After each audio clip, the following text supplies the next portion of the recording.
প্রথম দেখা হচ্ছে, এনকাউন্টার হচ্ছে কোনো মেয়ের সঙ্গে, এবং একটা মানে একটা ছেলের কী মনে হয় যে এ কী গান শোনে, কী শোনালে এর ভালো লাগতে পারে, বা এর মিউজিক টেস্টটা কীরকম। টেস্টের ওপরেই তো, রুচিবোধ নিয়েই তো সব এই আলাপচারিতা, প্রেম, এই সব কিছু অনেকটা দাঁড়িয়ে থাকে, যে কী খেতে ভালোবাসে, কী গান শুনতে ভালোবাসে, কী পড়তে ভালোবাসে। তাই সেই গানের একটা খুব বড় জায়গা আছে। তা ওই যে নামগুলো আছে এখানে, ছবিতে ফাইনালি গেছে হচ্ছে ফ্লয়েড শুনেছো কিনা বলো না, বা মহিন শুনেছো কিনা বলো না। এগুলো ছবির জন্য আইডিয়াল হয়তো। আমার ইনিশিয়ালি লেখা ছিল সলিল শুনেছো কিনা বলো না, কারণ আমি যখন গানটা তৈরি করেছিলাম আমার সামহাও একটা চারিদিক থেকে একটা সলিলের গান ভেসে আসছে এরকম অনুভূতি হয়েছিল।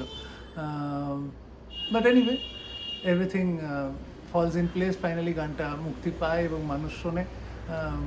এটা বিশাল মারমার কাট হিট বলা যেতে পারে না, কিন্তু ডেফিনেটলি এর কিছু স্পেসিফিক শ্রোতা রয়েছে, এবং আশা করি ভবিষ্যতেও এই গানটা অনেক মানুষ শুনবে বলেই মনে হয়।